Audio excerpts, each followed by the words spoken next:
Hi, and welcome to Math Antics. In today's video, we're going to learn how to do one of the most common calculations with percentages. We're going to learn how to find a percent of a number. But what does that even mean? Do numbers have percents that they hide somewhere and then we have to go looking for them, like a game of hide and seek? Gotcha! Not exactly. Finding a percent of a number makes more sense if you remember that a number just represents an amount and that a percent is really just a fraction. So finding a percent of a number really means finding a fraction of an amount. Think about it this way. Let's say the number 20 represents an amount, like the amount of ladybugs that you found at the park one day. And let's also imagine that you agreed to give 25% of all the ladybugs you found to your little sister. Okay then, so how many is that? If you have 20 ladybugs, how many is 25% of that amount? That's what it means to find the percent of a number. You're finding out how much that percent or fraction of the total is. In this case, since our total is 20, we need to know what 25% of 20 is. So how do we figure that out? Well, it's really easy if you remember back to one of our fractions videos, the one about multiplying fractions. In that video, we learned that when dealing with fractions, sometimes the word of is used instead of the multiplication symbol. When they say find 1/2 of 16, they really mean find 1/2 times 16. Well, guess what? Since a percent is just a special fraction, of means the exact same thing with percents that it did with fractions. When we have 25% of 20, that means the same as 25% times 20. Great. So all we have to do to find a percent of a number is to multiply. But how do we multiply a percent and a number together? Do we just forget about the percent sign and multiply the numbers together? No. If we did it that way, our number would be way too big. 25% should be a smaller part, or a fraction, of 20 ladybugs. But if we did 25 times 20, we'd get 500 ladybugs. Clearly that's not the right answer. Here's what we have to do instead. Remember that when you see a percent written like this with the percent sign, it's an abbreviation for a fraction. In this case, 25 over 100. So we need to use that fraction form when we multiply, since we're really multiplying by a fraction. Now some of you may also remember that percents have a decimal form. We'll get to that in just a minute. Okay then, if we use the fraction form of our percent, then our problem becomes 25 over 100 times 20. Now that's a problem we know how to do. To multiply fractions, we just multiply the top numbers, and then we multiply the bottom numbers to get the answer. And we can just write 20 as a fraction by putting 1 as the bottom number, because 20 over 1 is the exact same value as 20. So, let's go ahead and multiply. On the top, we have 25 times 20, which gives us 500. And on the bottom, we have 100 times 1, which is just 100. So our answer is 500 over 100.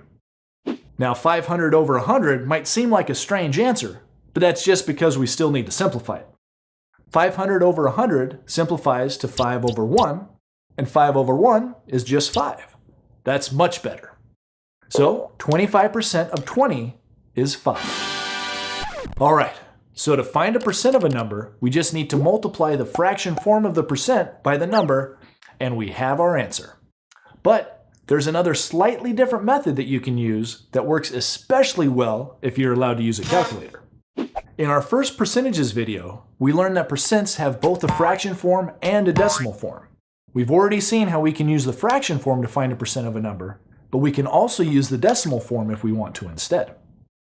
The procedure starts the same. If you need to find 25% of 20, you first replace the word of with the multiplication symbol. Next, we'll replace the percent, but with its decimal form this time. 25% is the same as the decimal 0.25. Then, all we have to do is multiply. And although I could easily do the decimal multiplication by hand, I happen to have a calculator, so I'm going to use it. I just enter 0.25 times 20, hit equals, and I get 5. Yep, that's the same answer we got when we used the fraction form of 25%. Oh yeah. So that's how you find a percent of a number. You just multiply the number by either the fraction form or the decimal form of the percent. Either way will give you the right answer, so you can choose whichever will be easier for you to do. Let's see a couple more examples before you practice on your own. This next one involves money. Pretend that your best friend has a job walking dogs and offers to give you 35% of whatever he earns if you help him walk some of the dogs. If your friend earns $80 that week, how much of the money will you get? In other words, you need to figure out what 35% of 80 is. Okay then, let's start by replacing the of with the time symbol. And next we have to decide if we want to replace the percent with its fraction form or its decimal form. I think I'll use the decimal form for this one, which means I'll replace the 35% with 0.35. Now, all we have to do is multiply 0.35 times 80, and that's 28. That means you'll get $28 if you help your friend walk those dogs. Cha-ching! Okay then. In the last two problems, we found a percent of a number, which, like we learned at the beginning of the video, just means finding a fraction of an amount. And like you'd expect when finding a fraction of something, the answer was smaller than the amount we started with. But remember, fractions can be improper too, which means that their value is greater than 1. And in the same way, percents can be greater than 100%. So you might come across situations like this. Suppose that last year your school had 400 students, but this year it has 120% of that amount. Well, 100% would mean the exact same number of students as last year. So 120% must mean that there's more students now. But how many students? To find out, we need to calculate what 120% of 400 is. Great, we know just how to do that. We just multiply 400 by the fraction form or the decimal form of 120%. Let's use the decimal form again. To get the decimal form of 120%, we move the decimal point over 2 places to the left, and we get 1.20. So we multiply 1.20 times 400, which gives us 480. So this year, there's 480 students at school. All right then, that's how you find the percent of a number. And it's a really useful math skill that has a lot of real-life applications, so it's important to learn how to do it right.